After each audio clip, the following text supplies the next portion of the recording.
Physics class 12 chapter 1 electric charge and field का part 5।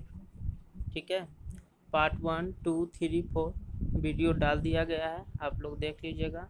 Part 5 हम लोग आज शुरू करेंगे। पुराने वाले वीडियो पार्ट 4 वीडियो का ही ये क्या है, एक प्रकार का उसी से जुड़ा हुआ आगे का क्वेश्चन है। ठीक है, तो हम लोग देखते हैं part 5। Okay, like subscribe share कर दीजिएगा। देखिए, क्वेश्चन 4 तक हम लोग देख चुके थे। क्या इलेक्ट्रिक फील्ड किसके कारण से देखे थे? Due to circle, electric field due to circle. उसमें बात किए थे हम लोग सेमी सर्कल का, क्वाड्रेट सर्कल का, फिर एक जनरल केस देखे थे जिसमें सभी प्रकार के सर्किल का फॉर्मूला निकाला जा सकता है। तो उसी प्रकार से आज हम लोग निकालेंगे electric field at a point due to a rod. ठीक है, इन वर्टिकल पोजीशन। रॉड का हम लोग पहले क्वेश्चन में देखे थे, लेकिन वो था हॉरिजॉन्टल पोजीशन पर, और ये है वर्टिकल, मतलब कि ये पूरे वर्टिकल पोजीशन पर क्या किया हुआ है, रॉड को रखा हुआ है, और किसी एक पॉइंट पर, मान लेते यहाँ पर P एक पॉइंट है, इस पॉइंट पर हमको क्या करना है, इलेक्ट्रिक फील्ड निकालना है। उसी प्रकार से निकालेंगे जैसे पहले ही निकाले थे, सेम प्रोसेस है, एक प्रोसेस बना लीजिएगा, सारा सेम निकलेगा। ठीक है, स्टार्ट करते हैं। ठीक है, पहले भी बताए थे कि किसी भी शेप का आपको किसी पॉइंट पर निकालना है इलेक्ट्रिक फील्ड, तो पहले तो उस शेप का एक छोटा सा पीस लिया जाता है, छोटा सा टुकड़ा लिया जाता है, और उसी टुकड़ा का जब हम लोग निकाल लेते हैं, पीस का निकाल लेते हैं इलेक्ट्रिक फील्ड है, तो पूरे सरफेस का इलेक्ट्रिक फील्ड निकाला जाता है। तो इसमें भी वही किया गया है। देखिए, इतना बड़ा रॉड है, ठीक है, इसका छोटा सा यहाँ पर पार्ट लिया गया है, छोटा सा पार्ट लिया गया है। ठीक है, यहाँ पर छोटा सा पार्ट लिया गया। मान लेते हैं इस पार्ट का क्या है, अगर मान लेते हैं पूरा का लेंथ कितना है, L है, और इसके छोटे से पार्ट का लेंथ कितना हो जाएगा, DL हो जाएगा, है ना। पूरे का लेंथ है L और छोटे से पार्ट का लेंथ कितना हो जाएगा, DL हो जाएगा। अब इसी DL के इस पार्ट के कारण P पॉइंट पर इलेक्ट्रिक फील्ड आएगा। ठीक है, और किस ओर आएगा, बाहर की ओर आएगा। मान लेते हैं DE आ गया, ठीक है, लिखा हुआ है DE के रूप में आ गया। ठीक है, तो ये पॉइंट पर DE के रूप में आ गया। मान लेते हैं कि ये जो पार्ट है यहाँ से यहाँ एक सीधा जा रहा है, एक इधर जा रहा है, मान लीजिए थीटा बना रहा है, यहाँ भी एक थीटा बनाएगा। देखिए यहाँ फिगर में लिखा हुआ है, ऐसे बता नहीं पा रहा है, देखिए यहाँ भी लिखा हुआ थीटा है ना, फाई है, उसको बोलते हैं फाई। ऐसे गया है, एक ऐसे गया है, देखिए दोनों में फाई है ना, दोनों में फाई लिखा हुआ है। ठीक है,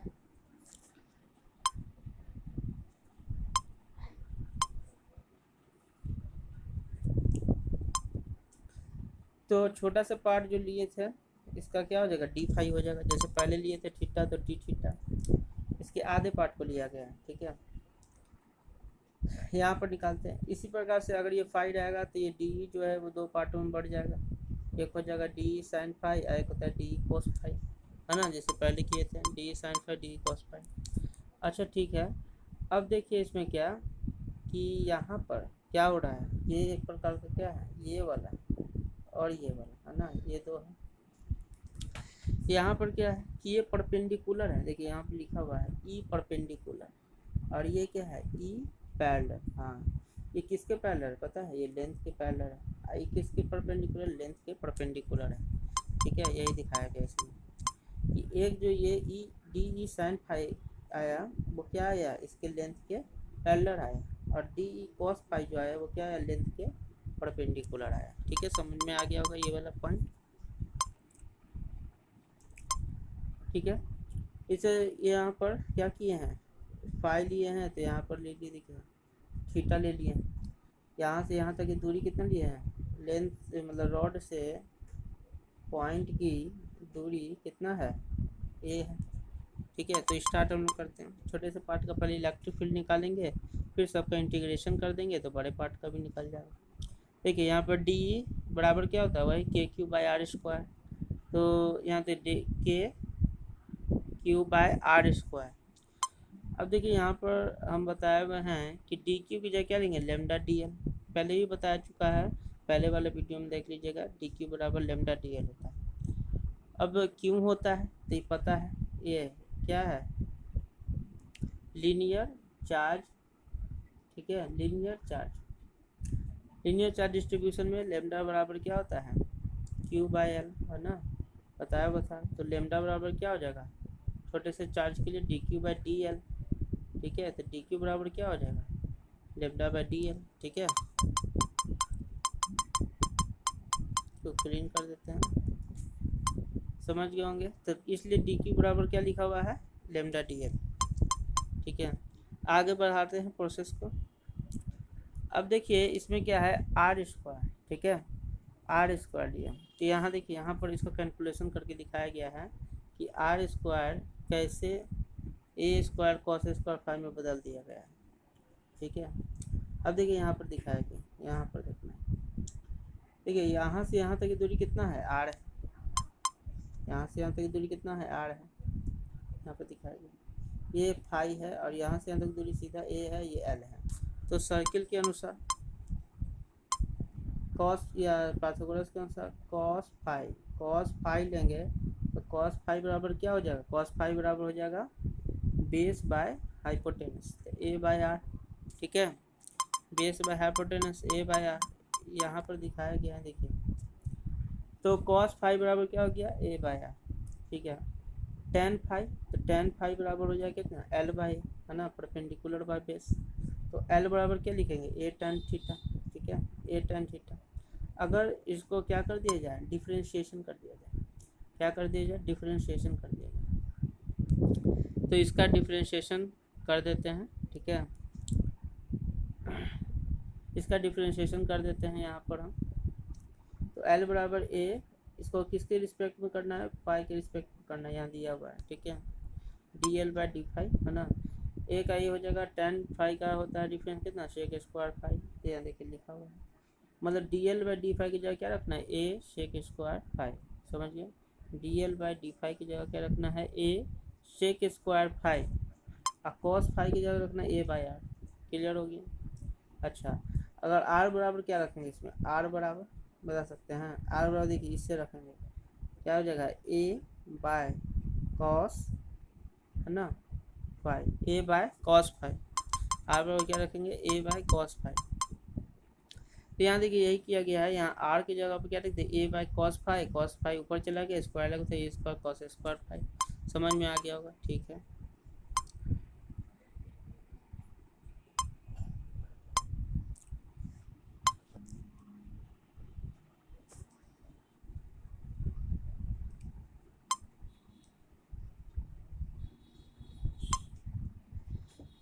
उसके आगे क्या है, के लेमडा बाई ए स्क्वायर, है ना, बाहर निकाल दिया गया है, और यहाँ पर चूँकि लिखा हुआ है क्या, D L cos square A by square, A square को भी रख दिया गया है। अब देखिए यहाँ पर डी एल इससे निकलेगा, इससे डी एल बराबर क्या हो जाएगा, ए सेक स्क्वायर फाई और डी फाई, ये होगा ना, A sec square phi D phi, ठीक है। तो यहाँ पर यही डी एल की जगह पर रख दिया गया है क्या, A sec square phi D phi cos square phi का फाई, ए स्क्वायर का ए स्क्वायर, ठीक है, समझ गए हम। यहाँ देखिए एक ए से एक कट गया है, यहाँ से एक ए से एक कट चुका है, तो के लेमडा बाय ए बचेगा, ठीक है, और हो जाएगा जी डी फाई, क्योंकि देखिए सेक स्क्वायर और कॉस स्क्वायर का मल्टीप्लाई का वैल्यू कितना होता है, 1 होता है, ये पता होगा, sec phi into cos phi, है ना, बराबर क्या होता है, 1। तो उसी का यहाँ पर यूज किया गया है, ठीक है, समझ में आ रहा होगा, k lambda by a d phi. अब देखिए यहाँ पर हमको डी तो हमको पता चल गया कि डी कैसे निकला। अब चूँकि एक लेना है परपेंडिकुलर और एक लेना है पैरेलल, ठीक है, तो यहाँ पर हम परपेंडिकुलर ले लेते हैं पहले।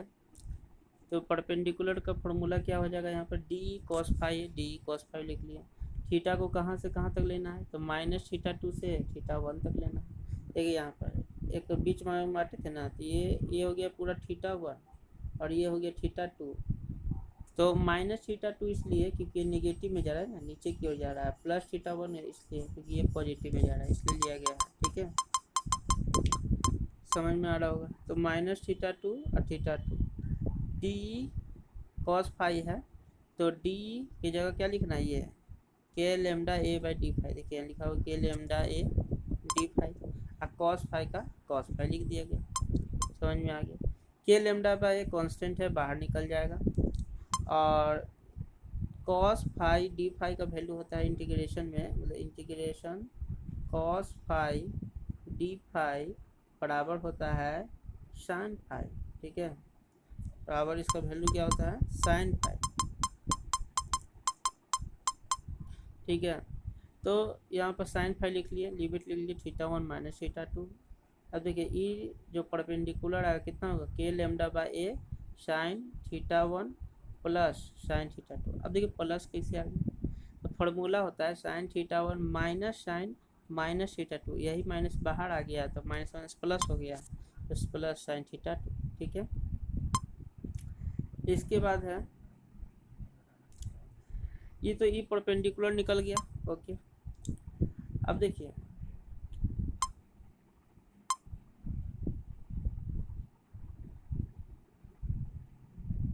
ई परपेंडिकुलर निकल गया, ई पैरेलल निकालते हैं, ठीक है। ई पैरेलल वही फॉर्मूला लगेगा, ई पैरेलल का क्या था, ये डी साइन फाई है ना, तो डी साइन फाई लग गया, डी की जगह के लेमडा बाई ए है ना, साइन फाई डी फाई है ना, के लेमडा बाई लिखा गया, इंटीग्रेशन साइन फाई का वैल्यू क्या होता है minus cos phi theta one से लेकर माइनस थीटा टू, तो माइनस क्या हो जाएगा, यहाँ पर माइनस माइनस प्लस आ जाएगा ना, इसको पूरा वैल्यू करके निकाल दिया गया यहाँ पर, cos theta two minus cos theta one, इसका वैल्यू आ जाएगा, ठीक है ना। तो ई पैरेलल आई परपेंडिकुलर, मतलब कि दोनों वैल्यू यहाँ पर इन दोनों का निकल गया है। उसके बाद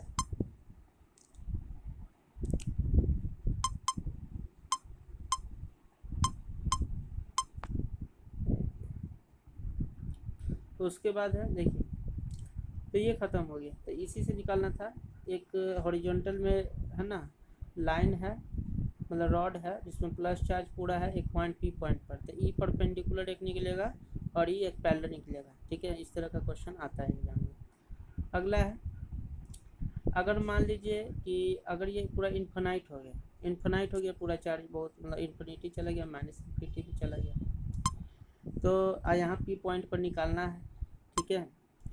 तो यहाँ पर बीच में क्या हो जाएगा, थीटा वन थीटा टू इसी से रिलेटेड है, तो एक निकलेगा परपेंडिकुलर एक निकलेगा पैरेलल, ठीक है। थीटा वन थीटा टू क्या होगा, एक निकलेगा परपेंडिकुलर एक निकलेगा पैरेलल, तो परपेंडिकुलर का वैल्यू क्या था, टू, देखिए यहाँ पर दिखाने की कोशिश करते हैं, परपेंडिकुलर का वैल्यू क्या था यहाँ पर, टू के lambda by A sign theta one plus sine theta two, ये था, ठीक है, थीटा वन और थीटा टू।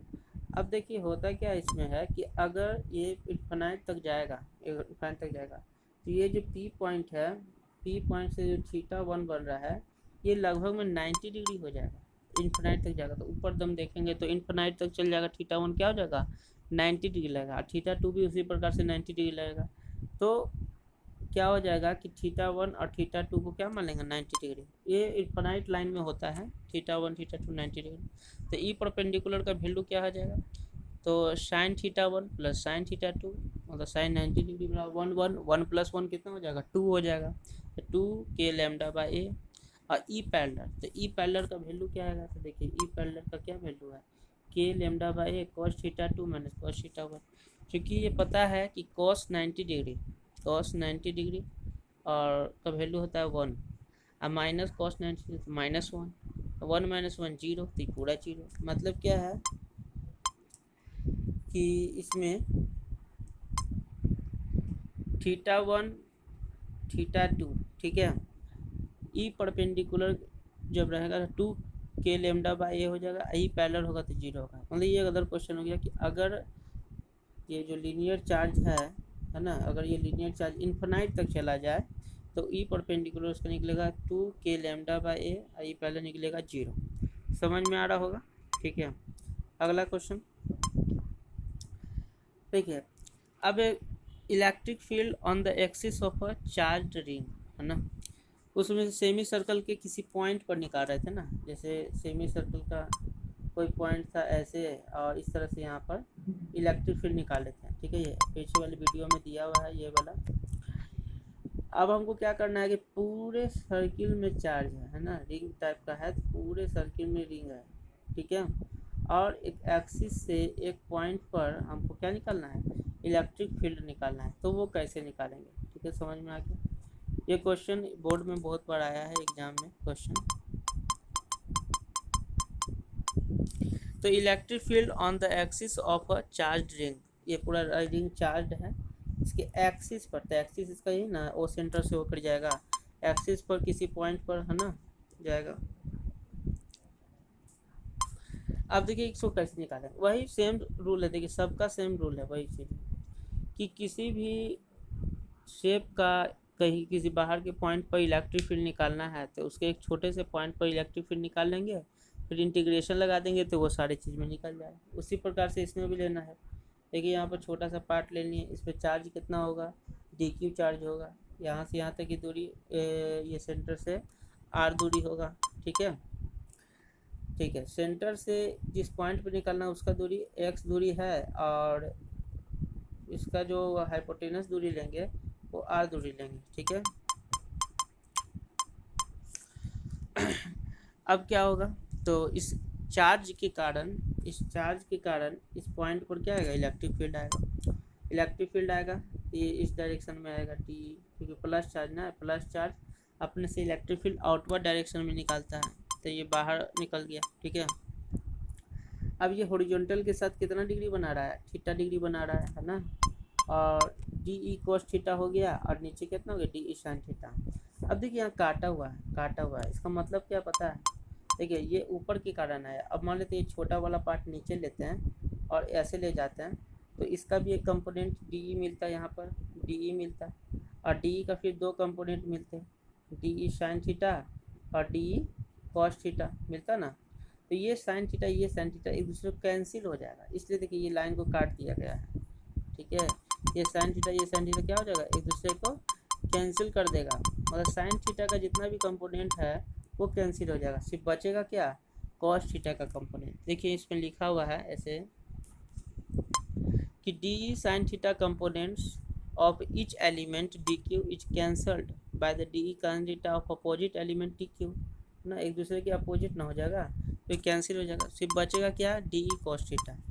तो बस इसी पे हम लोग को ध्यान देना है, DE cos थीटा पे ही। अब देखिए पहले DE का वैल्यू निकालेंगे, तो DE का वैल्यू पता ही है KQ/R², तो KQ/R², तो निकाल देंगे K DQ/R², कि छोटा सा चार्ज का निकाल रहे हैं तो K DQ/R²। Okay, DQ point charge हो गया। ठीक है, इंटीग्रेशन DQ का करेंगे तो टोटल चार्ज Q आ जाएगा, क्लियर है।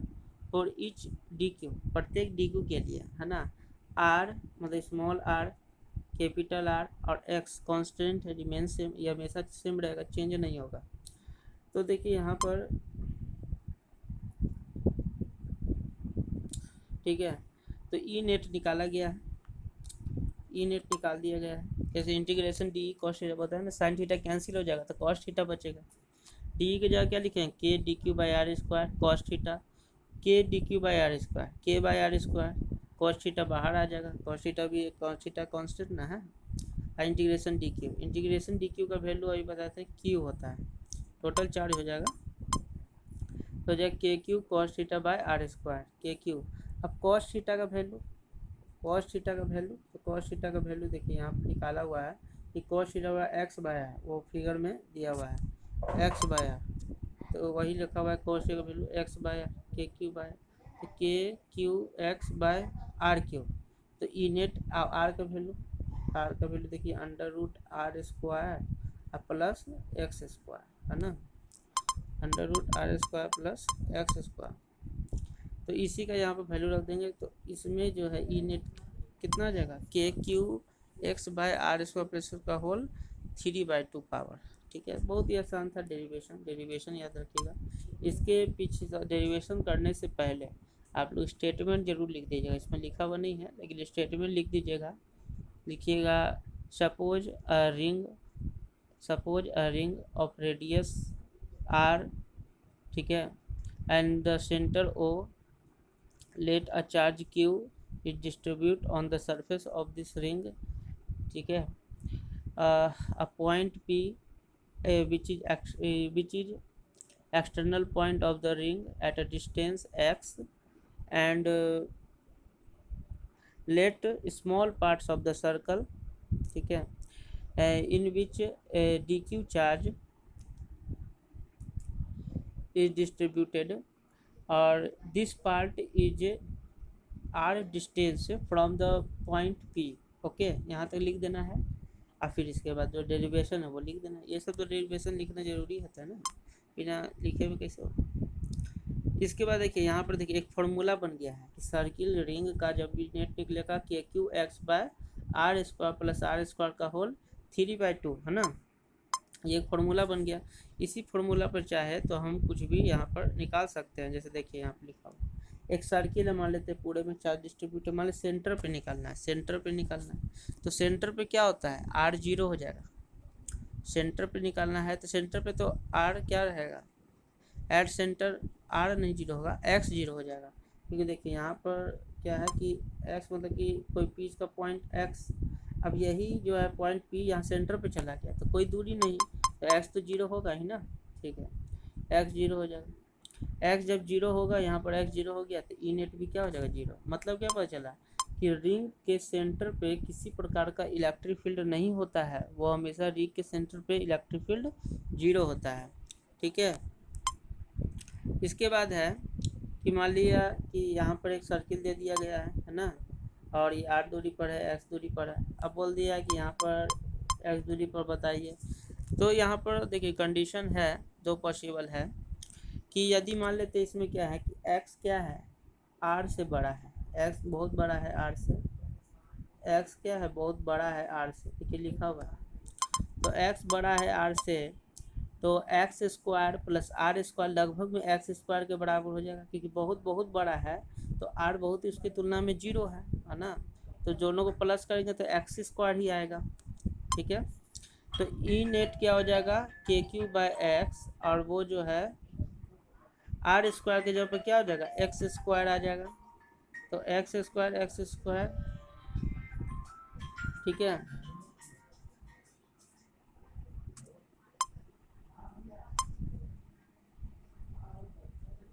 ठीक है, तो ई नेट में क्या निकलेगा, देखिए फॉर्मूला से जाएंगे, फॉर्मूला से जाएंगे, देखिए यहाँ फॉर्मूला भी दिया हुआ है,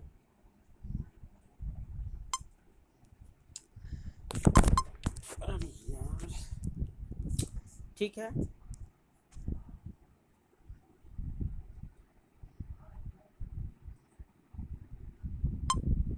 तो टेक्निकल प्रॉब्लम हो गया, दिक्कत हो गया, ठीक। तो ई नेट कैसे निकलेगा, तो के क्यू बाय क्या निकालेंगे, k q x by x q है ना, एक्स क्यूब कैसे निकलेगा भाई, तो देखो कैसे निकलेगा, यहाँ पर दिया हुआ है, क्योंकि देखो x square plus r square किसको मान लेना है, एक्स स्क्वायर को मान लेना है, तो इसका टोटल वैल्यू क्या हो जाएगा, r square plus x square, तो यहाँ एक्स स्क्वायर ले लिया, स्क्वायर से स्क्वायर कट गया तो क्यूब बचेगा, एक का एक कट गया तो k q by x square बचेगा, ठीक है। तो इसका जब क्या रहेगा, एक्स जो है बहुत बड़ा रहेगा आर से, तो उस समय एक्स पॉइंट पर नेट इलेक्ट्रिक फील्ड कितना आएगा, k q by x square, we have like point charge है ना, ठीक है। अगर x इन्फिनिटी रहेगा तो x इन्फिनिटी मतलब बहुत दूर रहा है, x बहुत दूर है, तो x इन्फिनिटी रहा तो ई नेट क्या हो जाएगा, जीरो, क्योंकि इन्फिनिटी चल जाएगा तो के क्यू बाय इन्फिनिटी चल जाएगा, बराबर क्या हो जाएगा, जीरो, ठीक है। तो ये सब एक एग्जाम्पल के रूप से समझा दिया गया है, ठीक है। चलिए इसका अगला क्वेश्चन देखते हैं, तो अब है नहीं, अगला क्वेश्चन देखते हैं, और ये आज का लास्ट क्वेश्चन है। इसमें देखिए क्वेश्चन दिया हुआ है, ये कोई डेरिवेशन क्वेश्चन दिया हुआ है, कोई क्वेश्चन आया है एग्जाम में, for a uniform charge ring, जैसे मान लीजिए कि कोई यूनिफॉर्म चार्ज रिंग है, देखिए क्वेश्चन दिया हुआ है, पूरा क्वेश्चन ही है,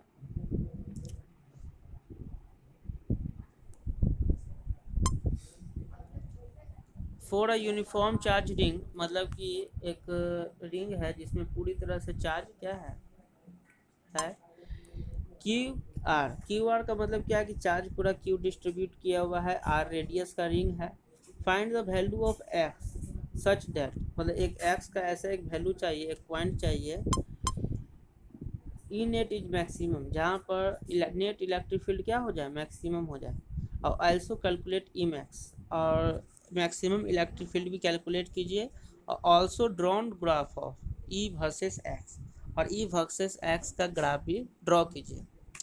अब देखिए, चूंकि हम पहले भी फॉर्मूला पढ़े हुए हैं, क्या अभी पढ़े थे कि जब भी कोई सर्किल रहेगा, किसी पॉइंट पर एक्स दूरी रहेगा, यहाँ पर कहेगा इलेक्ट्रिक फील्ड निकालने के लिए, तो इसका ये फॉर्मूला पहले भी प्रूव किए हुए हैं, मतलब तो जस्ट अभी पहले किए थे।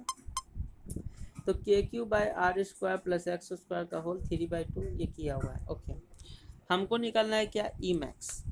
अब बताइए कि मैक्सिमम इलेक्ट्रिक फील्ड हमको निकालना है। ओके, सही है। तो मैक्सिमम इलेक्ट्रिक फील्ड निकालना है, तो उस समय क्या होगा, मैक्सिमम इलेक्ट्रिक फील्ड में डी बाई डी एक्स का वैल्यू क्या हो जाएगा, ज़ीरो हो जाएगा। डी बाई डी एक्स का वैल्यू क्या हो जाएगा, ज़ीरो हो जाएगा। तो अगर हम इसको डिफ्रेंशिएशन करें, इसको डिफ्रेंशिएशन कर लेते हैं, ई बराबर इतना है, इसका वैल्यू तो जीरो मान लिया, यहाँ जीरो लिख दिया, क्योंकि ई मैक्सिमम चाहिए। ई मैक्सिमम क्या आ सकता है, जीरो आ सकता है, मतलब कि जी है ना, डी बाई डी एक्स का वैल्यू क्या हो जाएगा, जीरो हो जाएगा। तो उसके बाद इसको डिफ्रेंशिएशन करेंगे, ये पूरा को जो डिफ्रेंशिएशन यहाँ किए, के की कांस्टेंट था वो बाहर निकाल दिए, x by r square plus r square का होल 3/2। ओके, सही। अब देखिए, इसमें देखिए यहाँ पर एक फार्मूला लगेगा, कौन सा फार्मूला लगेगा, तो पता है u बाई वी का। यहाँ पर डिफ्रेंशिएशन पता होगा कि d u by v, v को छोड़ो, u को डिफ्रेंशिएट करो, माइनस u को छोड़ो और v को डिफ्रेंशिएट करो बाय वी स्क्वायर, ये पता है आप लोग को डिफ्रेंशिएशन। तो बस यही लगाना है, यहाँ पर x by r square plus x square का होल 3/2 है ना, ये हो गया u और ये हो गया v है ना, इसको u मान लिए, इसको v मान लिए, समझ में आ गया होगा, ठीक है। अब देखिए u बाई वी, तो क्या था, v को डिफ्रेंशिएट करो, तो देखो v को डिफ्रेंशिएट किए, पूरा मैथ का रूल है, और u को डिफ्रेंशिएट, x को डिफ्रेंशिएट x के रिस्पेक्ट करेंगे तो 1 आएगा, ठीक है। फिर u को छोड़ दो, u को छोड़ दिए मतलब x छोड़ दिए, अब v को डिफ्रेंशिएट करो, तो इसको डिफ्रेंशिएट करो तो 3/2 आर स्क्वायर 2x आ जाएगा, ठीक है। ये फार्मूला पूरा लगा हुआ है, यहाँ से यहाँ तक पूरा डिफ्रेंशिएशन का फार्मूला है, इस पर बेस्ड है, वो देख लीजिएगा।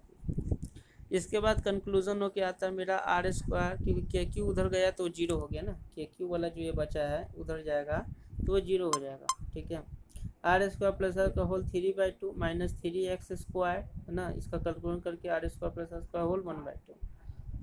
Are square plus r square common ले लिए दोनों में से, तो इसमें r square plus r square minus 3x square, इसका कंक्लूजन किए, दो बात में आएगा, r square plus x square minus 3x square बराबर 0, r square minus 2x square, तो आर स्क्वायर बराबर 2x स्क्वायर, ठीक है। इसका फिर 0 मान लेंगे तो आर स्क्वायर है ना, तो आ जाएगा कितना,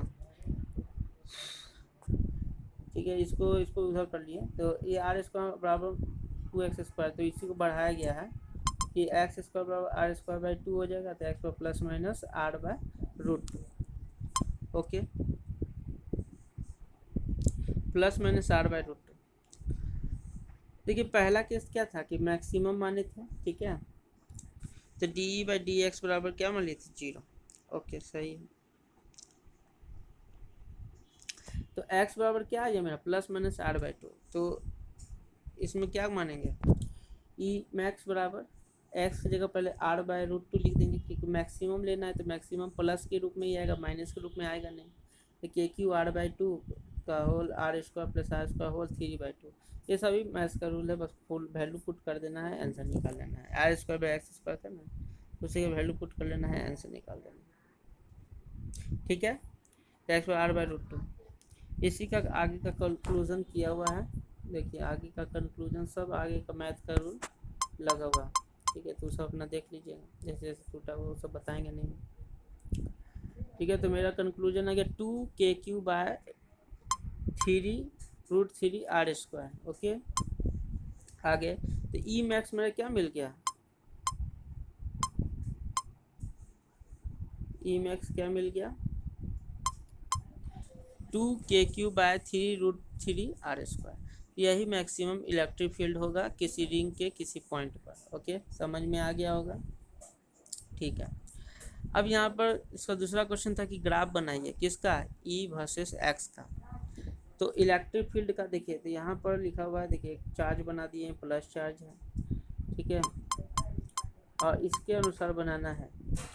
तो इसमें क्या बनाना है कि r अगर घटेगा, क्योंकि e तो प्रोपोर्शनल हो गया 1/r² के, तो r अगर घटेगा तो e बढ़ेगा, r अगर बढ़ेगा तो e घटेगा। तो देखिए ग्राफ ऐसे, देखिए यहाँ पर e क्या हो रहा है, e क्या हो रहा है, e जो है ये बढ़ रहा है पॉजिटिव में, e 0 से जा रहा है ऊपर की ओर तो बढ़ रहा है। फिर एक लिमिट हो गया, यहाँ पर लिमिट होकर के यहाँ पर आ गया, नीचे की ओर आ गया, फिर ये घटता रहेगा। लेकिन यहाँ तो x बढ़ेगा, पहले e बढ़ेगा, मैक्सिमम पहुँच करके फिर ये घटना शुरू हो जाएगा, ठीक है। अब फिर उसी प्रकार से नीचे यहाँ पर e क्या होगा, फिर ये क्या होगा, ये देखिए घट रहा है, तो घट रहा है तो x क्या हो रहा है, हाँ यहाँ से देखिए x भी बढ़ रहा है, ठीक है ऐसे। तो इसका ग्राफ इस तरह से मिलेगा, ई वर्सेस क्या है, ई वर्सेस एक्स का ग्राफ है ये, ठीक है, ई वर्सेस एक्स का ये ग्राफ इस तरह से बनेगा, ई मैक्स। इसको देख लीजिएगा, अच्छी तरह से समझ लीजिएगा, यहाँ पर बता दिया गया है, ठीक है। इसके बाद हम लोग देखेंगे, ये भी वीडियो आधा घंटा का लगता है हो गया है, हाँ आधा घंटा का लगभग में हो गया है। कॉपीराइट कर लीजिएगा अच्छी तरह से, फिर अगला वीडियो हमारा रोज़ एक वीडियो आएगा, आता ही है। शेयर कीजिएगा, सब्सक्राइब जरूर कीजिएगा, तो मेरा अगला वीडियो जब भी बनेगा आपके पास आ जाएगा बिना सेंड किए हुए। इसका ध्यान रखिएगा, ठीक है, जितना शेयर कर सके सब्सक्राइब जरूर कर सके, ठीक है। फिर अगला हम लोग पार्ट 6 में मिलते हैं। इसके बाद कंटिन्यू हमारा एक चैप्टर चल रहा है, आराम से कॉपीराइट करते रहिए, समझते रहिए। कोई दिक्कत हो कमेंट्स बॉक्स में है ना, कमेंट्स कीजिए, उसको हम परेशानी को सॉल्व करें, ठीक है, ठीक है, ओके।